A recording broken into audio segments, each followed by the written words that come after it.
Welcome to the Creation Evaluation Station. On this episode, we are going to be evaluating, well, Optimus Prime. It's going to be basically a comparison video, checking out the different Optimus Primes that I have. And, well, I do have a few more, but these are more related. We have two constructed ones here, and then one that is a very highly detailed action figure, sort of. It's a collectible figure, I would say. But we are going to just sit here, discuss, and talk about them, and compare them. Now, if you're not familiar with my channel, I do in-depth reviews of models and construction kits, which we have two construction kits here. Mostly Lego, but other products as well, as the case of this guy, who is a Kre-o set. I also do a discussion and review of other creative works, such as movies, video games, and cartoons. So, obviously we have some different size variations here. This is the Lego Optimus here. He is the biggest. This is MP1. Are known as MP1. It is Master, which stands for Masterpiece. He is the first one in the Masterpiece line. Unfortunately, well, I do have Masterpiece Grimlock. He's still in the box. Haven't taken him out. He's probably going to stay there for now. I don't have a lot of room for big stuff. In fact, I got this guy, and I don't know what I'm going to do with him right now. I could replace him on top of my bookshelf with him, except I think he's almost too big, because this guy sits on the very top, and I had to clean him off good because he was full of was covered in cobwebs, and hopefully I did a pretty good job. There might still be some dust you might see on it, but yeah. Probably should talk a little bit more about him, because I've reviewed both of these, the Kre-o set and the Lego set, and you can check them out. There'll probably be, yeah, I'll probably have links at the end of the video here, and probably down in the description as well. But I actually don't think this is the original MP1. I think this is the reissue that they had for the 40th anniversary, and the reason why. His original had a black gun. This guy has a gray gun. And I also think the original, if I'm not mistaken, was completely clean.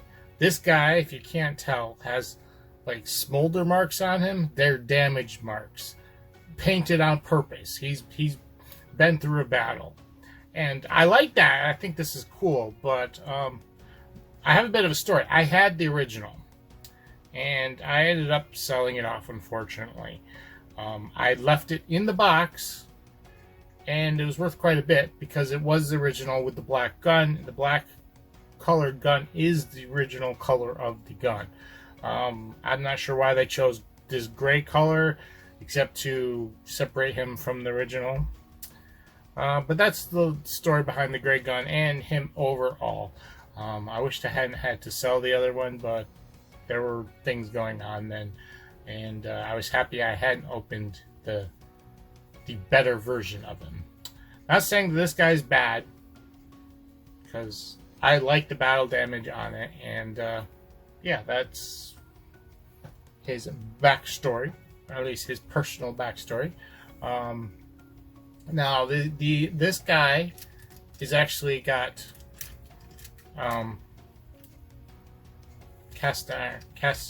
die-cast metal parts in him. Not entirely, like the head's plastic and some other things. But that makes him very heavy. This guy may be bigger, but this guy is heavier. So, out of all three of these, as much as I love the way these two look, because we're comparing all three, but this guy is obviously the odd duck because it's based off the movie Optimus Prime and not, Generation 1, which these are. So we'll talk about him first. He is, I wouldn't say he's probably the worst out of these three, but he's got some good things about him. One, he is more playable. For one, he's lighter. He's a lot lighter than both of these together. Two, he's more posable. He has knee joints, and he's just overall more flexible. These guys are heavy and harder to play with. Not saying they aren't flexible. This guy, though, has knee joints, arm joints, elbow joints, joints wherever you expect. He doesn't have torso twist or anything. His head does move, although it's very tight, but most of his joints are very tight, which is a good thing. This guy is a little bit more playable and more flexible because he's lighter, and that's pretty much it. He's lighter and he's got more flexible joints. The Masterpiece one is actually quite flexible, including knee joints, and even has some ankle movement as well. But like I said, he's very heavy. So he's posable but not playable, and even then his posing is a little bit limited because you're not going to get him to, well, you might be able to get him balanced on one leg, but his weight is going to be a problem. And that's the thing, the playability of both of these is hampered by their size and weight. Even though this guy is not as heavy as this guy, he's still pretty heavy considering the amount of bricks here.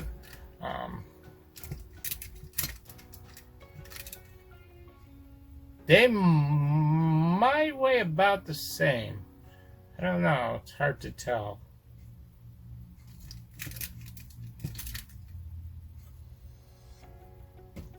No, I think this guy weighs just a little tad bit more. But as far as detail with both of these, because I can't really include him because he's based off the movie, he doesn't look the same, and even though they did a good representation even of the movie, it's not super detailed. I didn't put any stickers on him. I didn't put any stickers on this guy either. No, I did put it on my Optimus, but I didn't put them on this guy. But even with the stickers, it doesn't help that much.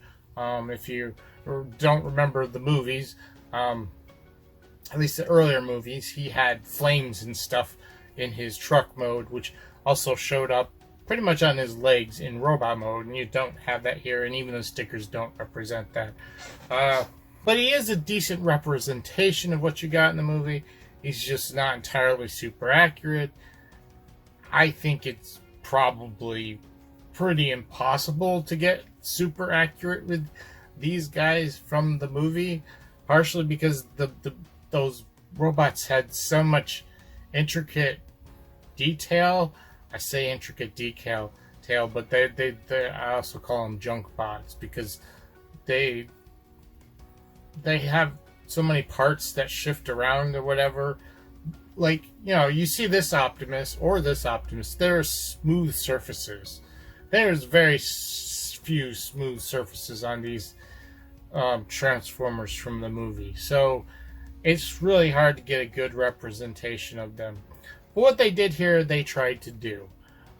Now, these two look great, but they aren't exactly the same. For one, this is probably a better cartoon representation of the original figure from the original show and stuff, while this is more of a toy representation. They both look good and are very similar, but that's because that's exactly what they were going for with each.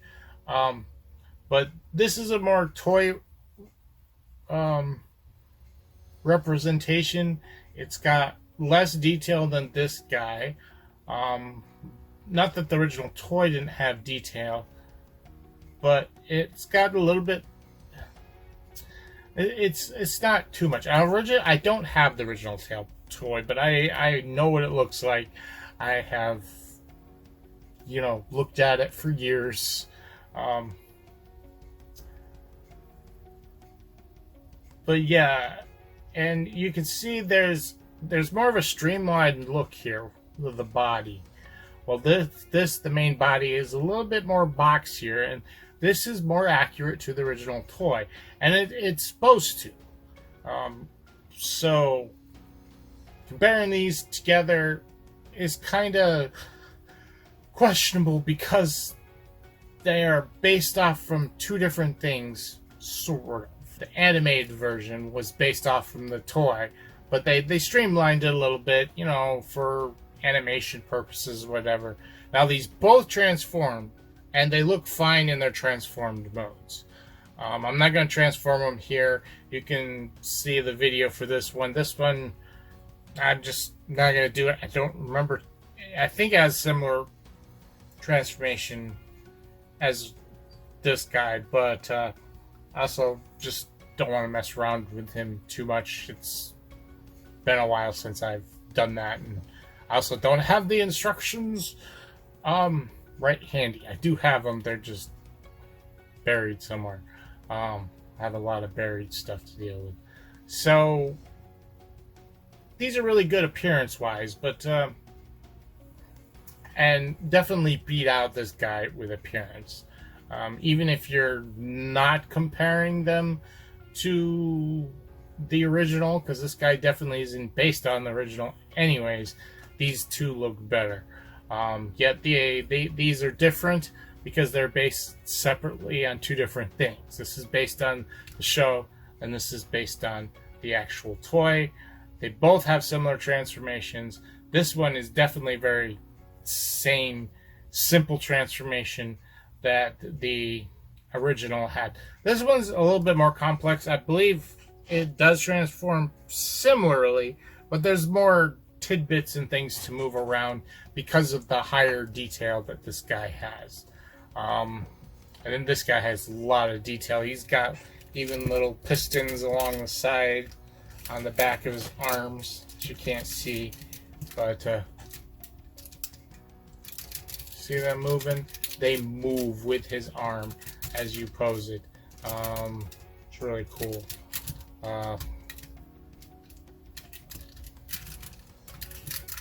Chrome pistons here and there.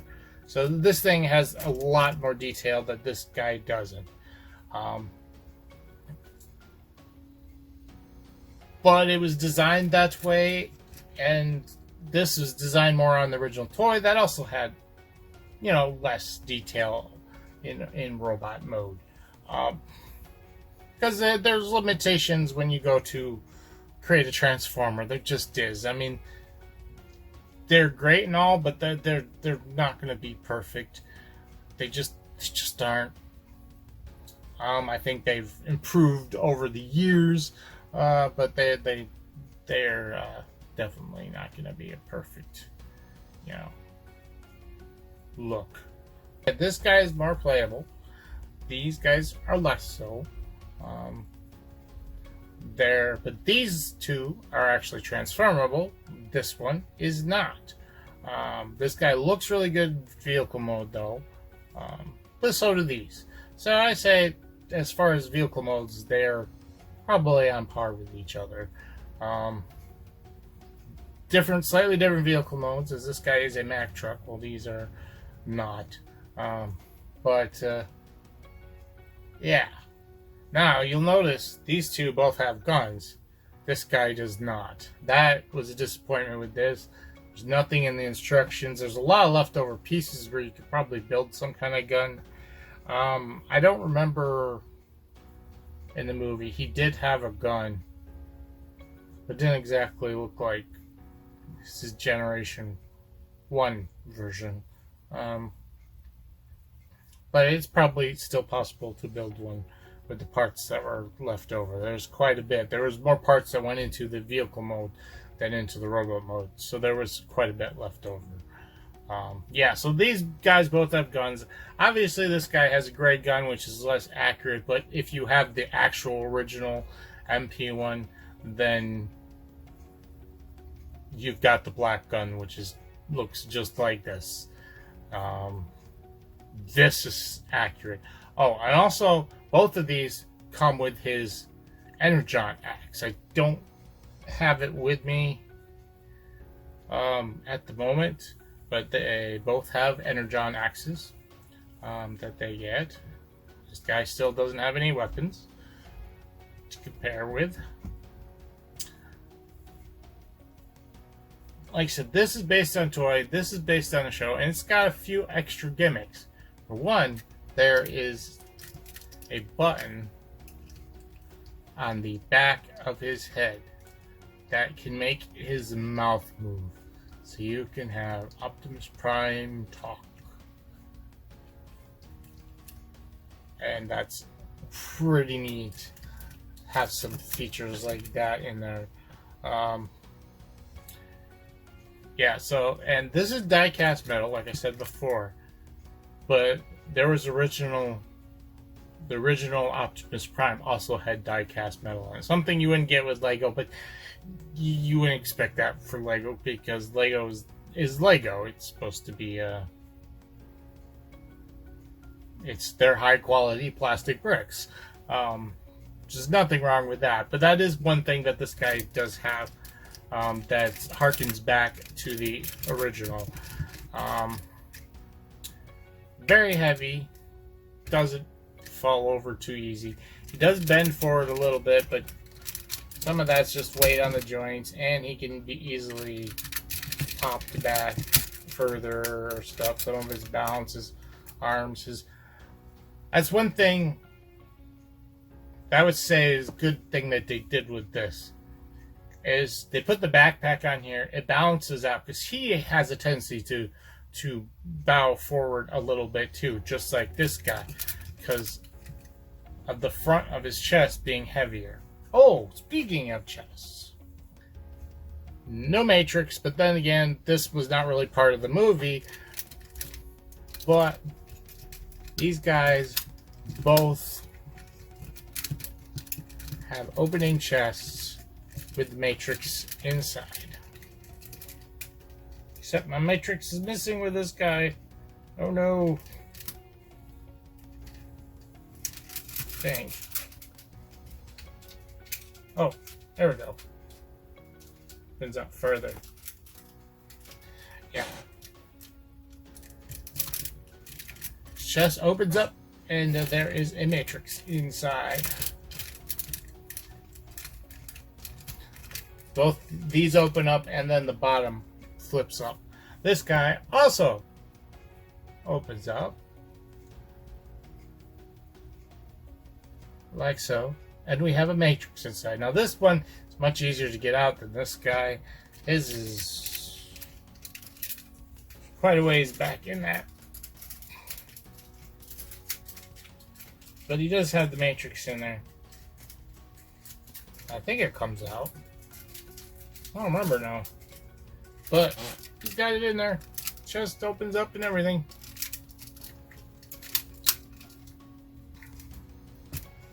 So yeah, these two are definitely on par with each other on some of the detailing on these. The Masterpiece one a little bit more so, but like I said, this one was based more on the original toy. Although I don't know if the original toy had the chest opening up in the Matrix inside. I don't think so, because that's something that happened later on in the show, long before, after the toy had been designed and created. So that might be something unique to this compared to the original toy. But that's okay, because it doesn't really change the appearance of the rest of it, and it looks the same. And you can see they both have these yellow arrows on the arms that represent how that the hands are supposed to come out, and that's callback to the original toy as well. Yeah, so Well, if I've got too much more to say about these guys, have to let me know in the comments which one is your favorite.